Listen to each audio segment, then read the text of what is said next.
معاشرہ ظالم ہے، اور حضرت علی کا فرمان ہے کفر کے ساتھ حکومتیں چلتی ہیں، ظلم کے ساتھ نہیں چلتی۔ ظالم معاشرہ پنپ نہیں سکتا، عروج نہیں پکڑ سکتا۔ اور پھر میں تمہارے ظلم کی کیا بات کروں، عوام کے ظلم کی، جہاں ماؤں پہ ظلم ہو رہا ہو۔ میرے نبی سے پوچھا کہ یا رسول اللہ قیامت کب آئے گی، قیامت کب آئے گی؟ آپ نے کہا تو اللہ کو پتا کا کوئی نشانی، کوئی نشانی۔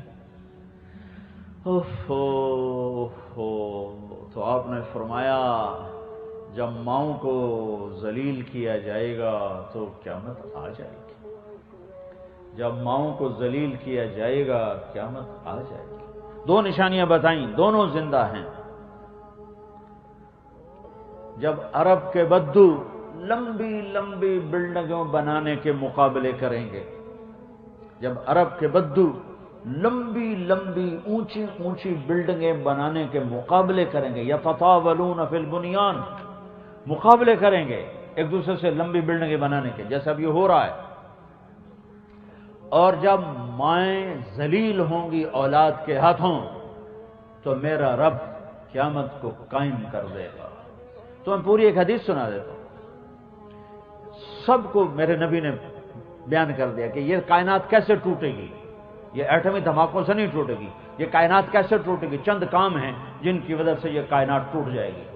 عزت تو خزل فی ادو والا، سب سے پہلے حکمرانوں کو لیا، جب حکمران سرکاری خزانہ لوٹ لیں گے، بل امانت و مغنما، اور جب لوگ امانت ہڑپ کر جائیں گے باقی لوگوں کو لیا، والزکات و مغرما، اور جب مالدار لوگ زکات دینا چھوڑ دیں گے، وتعلم لغیر الدین، جب علماء بادشاہوں کی چوکھٹ پہ سجدے شروع کر دیں گے اور اللہ کی چوکھٹ کو بھول کر بادشاہوں کی چوکھٹ پہ جا کے علم کو بیچیں گے، وَأَطَاعَ الرَّجُلُ زَوْجَتَهُ، اور لوگ بیویوں کا دم بھریں گے، وَعَقَّ أُمَّهُ، اور ماؤں کے نافرمان ہو جائیں گے، وَأَدْنَىٰ صَدِيقَهُ، دوست کو گلے لگائیں گے، وَأَقْصَىٰ أَبَاهُ، باپ کو دھکے دیں گے، وَصَادَ الْقَبِيلَةَ فَاسِقُهُمْ، اور قبیلے کا سردار نافرمان ہوگا، وَكَانَ رَئِيسُ الْقَوْمِ أَرْذَلَهُمْ، حکومت نکمے ذلیل انسانوں کے ہاتھ میں ہوگی، وَأُكْرِمَ الرَّجُلُ مَخَافَةَ شَرِّهِ، ایک دوسرے کو سلام بھی کریں اور اندر میں بغض بھی بھرا ہو، اندر میں ایک دوسرے کے شر سے بچنے کے لیے سلام بھی ہو رہے ہیں اور اندر میں نفرتیں پنپ رہی ہیں۔ وارتفعت الاصوات فی المساجد، اور مسجدیں فرقہ واریت کا مرکز بن جائیں گی، اور مسجدوں میں محبت کی بجائے نفرت کا سبق دیا جائے گا اور ٹکرا جائے گی امت۔ کب کہا تھا میرے حبیب نے، جیسے 14 صدی کے پردے ہٹا کے میرا رب دکھا رہا ہو، پاکستانی دکھا رہا ہو، وظہرت القینات والمعازف، اور موسیقی عام ہو جائے گی، اور گھر گھر سرتان تال ہوگی، اور ہر طرف گانے والیاں عام ہوں گی، اور گانے کا ہر انسان رسیا ہوگا، اور موسیقی ان کے دل دماغ پر میں رچ بس جائے گی، وشربت الخمور، اور شراب پی جائے گی، ولبس الحریر، اور مرد ریشم پہنیں گے، اور مرد ریشم پہنیں گے، وَلَانَ آخِرُ هَذِهِ الْأُمَّةِ أَوَّلَهَا، اور پچھلے لوگ پہلے لوگوں کو برا بھلا کہیں گے۔ جب یہ سب کچھ ہوگا تو سمجھو آسمان ٹوٹنے والا ہے، زمین کپ کپانے والی ہے، پہاڑ تھر تھرانے والے ہیں، سمندروں میں آگ لگنے والی ہے، ہوائیں پاگل ہونے والی ہیں، کائنات زیر و زبر ہونے والی ہے۔ اسے ایٹمی طاقتیں نہیں ختم کریں گی، اسے میرے آپ کے گناہ ختم کریں گے۔ جب ماؤں کو ذلیل کیا جائے گا تو کیا مت آ جائے گا۔ ہر گھر میں یہ تم تو خالی تھانے میں ظلم کرتے ہو، یہ تو ہر گھر میں ظلم ہو رہا ہے، ہر شہر دیہات میں ظلم ہو رہا ہے۔ میرے نبی نے فرمایا کاش میری ماں زندہ ہوتی، کائنات کے سردار، جنت کے چابی بردار، مقام محمود کو سجانے والے، شفاعت کا تاج سر پہ رکھنے والے، اللہ کا جھنڈا پکڑنے والے، جنت کا فیتا کاٹنے والے، آپ نے فرمایا کوئی نبی جنت میں جا نہیں سکتا جب تک میں نہ چلا جاؤں۔ وہ یہ تمنا کر رہے ہیں کاش میری ماں زندہ ہوتی،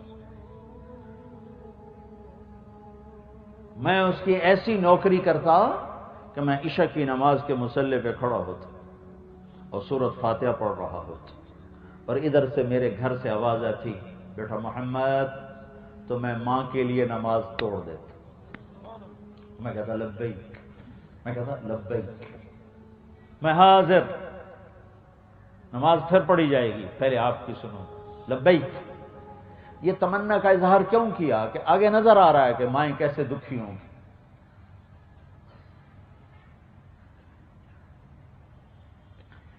یہ رشتوں کے مقام تو دین بتاتا ہے، کوئی اناٹومی تھوڑا بتاتی۔ کیوں جی ڈاکٹر صاحب، اناٹومی بتائے گی ماں کسے کہتے، پیٹرول پمپ بتائے گا ماں کسے کہتے، ماں تو قرآن بتائے گا، میرے نبی کی سیرت اور زندگی بتائے گی۔ 57 سال کے بعد آپ گزرے ہیں جہاں آپ کی والدہ ماجدہ کی قبر ہے، 57 سال بعد وہاں سے گزر ہوا۔ کب؟ جب آپ حج پہ جا رہے تھے، کب؟ جب اللہ کا دیدار کر چکے ہیں، معراج میں اللہ کا دیدار ہو چکا ہے، معرفت کی آخری منزلیں طے ہو چکی ہیں، اور قضیے کو 57 سال، اب 6 سال کے تھے، 6 سال کے جب آپ کی والدہ کا انتقال ہوا ہے، 57 سال کے بعد اب حج کو نکلے ہیں 63 برس کی عمر میں۔ تو جب آپ ابوا پہنچے ہیں، آگے 10 میل دور بستی تھی، تو آپ نے راستہ وہ لیا۔ میں 2000 میں حضرت آمنہ کی قبر کی زیارت کر کے آیا تھا، وہاں راستہ کوئی نہیں ہے، پہاڑ ہیں۔ میں نے ایک عرب دوست کی جیپ لی تھی، وہ اندر لے گئی مجھے، موٹر تو جا نہیں سکتی، عام جیپ بھی نہیں جا سکتے، ہیوی جیپ جا سکتے۔ راستہ کو یوں کرتے کرتے ایک ہمارا رہبر تھا، وہ ہمیں لے کے پہنچا۔ اتنا ہی اونچا پہاڑ تھا جتنا یہ آپ کا پلر ہے، اتنا اونچا پہاڑ تھا، اوپر سے چوکور مربع شکل بنی ہوئی تھی، جیسے اللہ پاک نے ہزاروں برس پہلے وہ جگہ بنا دی تھی کہ جہاں میرے نبی کی ماں کو سلانا ہے۔ تو جب آپ وہاں سے گزرے ہیں 57 سال بعد، 63 سال عمر، تو اب آگے جانے کی بجائے وہاں اتر گئے۔ اپریل کا مہینہ، شدید گرمی، احرام باندھا ہوا ہے، سر پہ نہ ٹوپی نہ سایہ، اور اب ماں کی قبر کے سرانے آئے اور یوں بیٹھے، گھٹنے اٹھائے، ہاتھ یہاں رکھے اور سر یہاں دیا، اور جو پھوٹ پھوٹ کے رونا شروع کیا کہ آپ کی ہچکیوں کی آوازیں آ رہی تھیں۔ 57 سال پیچھے چلے گئے کہ یہی میں نے بڑے سفر کیے، ساری زندگی 30 سال ہو گئے میں سفر کر رہا ہوں، اور بیت اللہ کے اندر میں 2 دفعہ گیا ہوں، پر جو میں اب بھی رو رہا ہوں، جو میں وہاں کھڑا ہو کے جو کچھ میں نے محسوس کیا ہے، میں نے بیت اللہ کے اندر بھی محسوس نہیں کیا۔ قربان جس کی خاطر کائنات بنائی، کتنے بڑے دکھوں سے گزارا، تم کہتے ہو رشوت نہ لیں تو روٹی کہاں سے کھائیں؟ وجہ کائنات، کاش تم وہ جگہ دیکھو، کالے پہاڑ۔ میں اللہ کا شکر ادا کرتا ہوں کہ میرے رب نے مجھے وہاں پہنچایا۔ اور ویسے بھی سورج ڈوب رہا تھا تو ماحول سوگوار ہو جاتا ہے، اور ادھر وہ جگہ ایسی سوگوار، 14 صدی پیچھے میں دیکھ رہا ہوں 6 سال کا بچہ تڑپ رہا ہے ماں کے لیے، ماں جواب نہیں دے رہی، مجھے قیاس ہے ہارٹ اٹیک، 25 برس کی عمر، 25 ہارٹ اٹیک ہوا ہوگا، وضاحت کہیں نہیں ہے، آثار بتاتے ہیں، تڑپ رہی تھیں، بولا نہیں جا رہا تھا، یہی نشانی ہوتی ہے۔